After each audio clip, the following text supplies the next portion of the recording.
Okay, I know this video is going to ruffle quite a few feathers inside the Disney Star Wars fandom. Quite frankly, I couldn't care less. What we've seen happen to Star Wars over the last 10 years of Disney and Kathleen Kennedy-controlled Lucasfilm is an absolute disgrace, a massive middle finger to the original stories that George Lucas wrote over 40 years ago. As a child of the 80s and 90s, half my childhood revolved around watching the original trilogy, imagining I was a Jedi running around the yard, or reading the extended universe books that were an absolute treasure trove for any young Star Wars fan. It's pretty safe to say that most of us who grew up reading them were hoping for the day that we'd get new movies based off the books, continuing the story and adding to the universe that we all loved so dearly. That is partly why it was a slap in the face to Star Wars fans when George Lucas announced the prequel trilogy would have nothing to do with the extended universe, and that he basically would be ignoring where the fans picked up after Return of the Jedi ended. This pretty much crushed any chance that there would ever be any faithful adaptations of the extended universe books. But fair enough, George Lucas was the original creator and author of the Star Wars trilogy, and as such had the right to do with his universe as he wished. I don't think it's a stretch to say that most of us were massively underwhelmed and disappointed with the prequel trilogy. Despite the fact that each film was better than the previous, they all had the same glaringly obvious problems. Way too much money spent on special effects that didn't look realistic or practical, cheesy scripts and dialogue that were barely better than a bad soap opera, and a few actors who just never were able to be believable in their roles, despite casting big stars like Liam Neeson and Ewan McGregor. Annoying and truly unlikable characters like Jar Jar Binks and Watto, the Italian slave-owning mechanic on Tatooine, would have tanked the entire series if not for the fact that the name Star Wars was attached to it.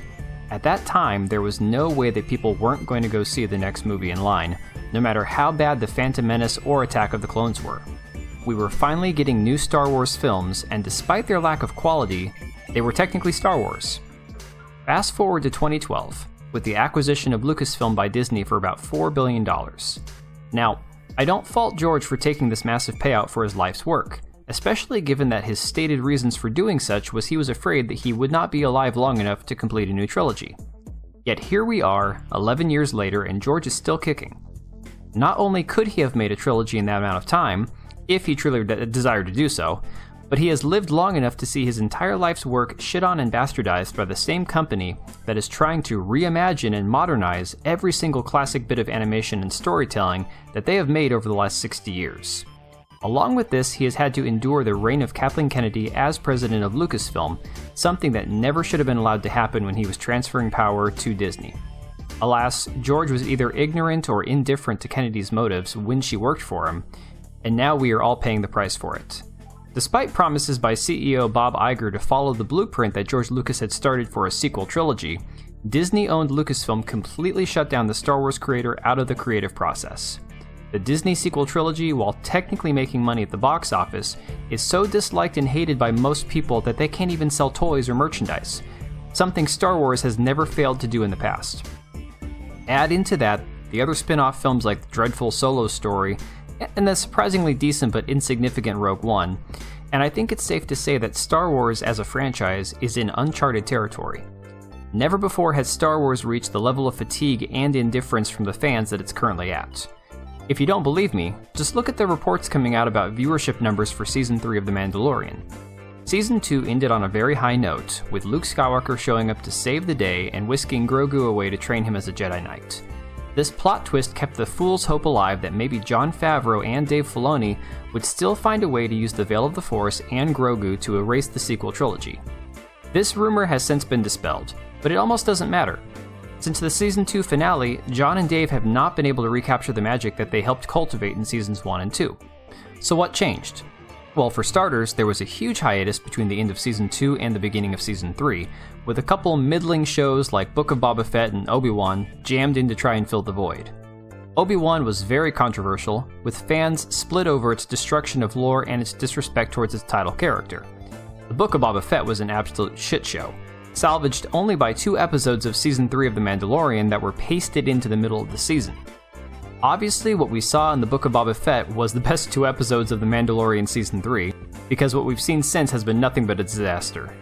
Between horrible writing, pointless plots, and incredibly bad wire work, Season 3 has been everything the first and second seasons were not, a complete and total letdown. On top of this, star Pedro Pascal, who is rumored to detest wearing a helmet on screen, isn't even on set, as his character is back to no longer removing his helmet as he is recording his lines remotely. This has all been capped off by celebrity appearances by Jack Black and, I shit you not, Lizzo in episode 6. Could I perhaps hold the baby, please? He doesn't take kindly to strangers. I'm gonna eat you! I'm bigger than you, I'm higher in the food chain! Get in my belly! You get the mojo, you keep your money. And I'll get your baby. I want my baby back, baby back, baby back, baby back, baby back, ribs. While jokes about them race-swapping Jabba the Hutt definitely make me chuckle, it's all too painful to actually find funny.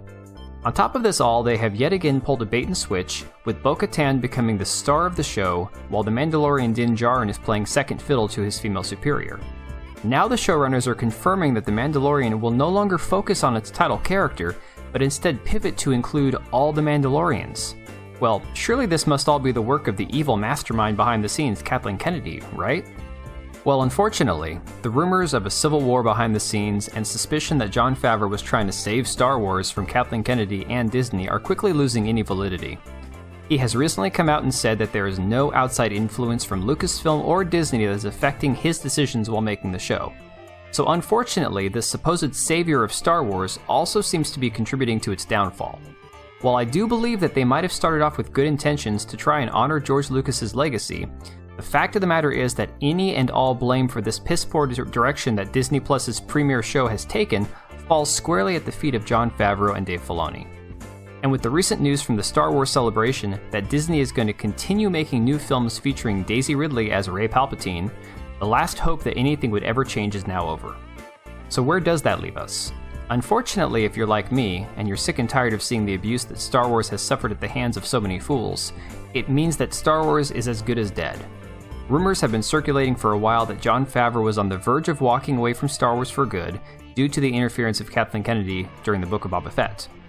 And if this recent episode of The Mandalorian is an indicator of anything, it's that Jon has all but given up on trying to keep the franchise alive. There has been some small talk about Disney evaluating selling off either Lucasfilm or Marvel in order to stop their financial bleeding. But irregardless of whatever decision Disney makes, the reality is that Star Wars as a franchise is suffering a slow and brutal death, and the best thing anyone could do would be to put it out of its misery once and for all. While we are coming off of Easter weekend, and resurrection is a very prominent theme of that, I'm afraid it's too late to resurrect this zombified corpse of the Star Wars franchise. Let me know your thoughts on all this in the comments below. Thanks for watching. Until next time.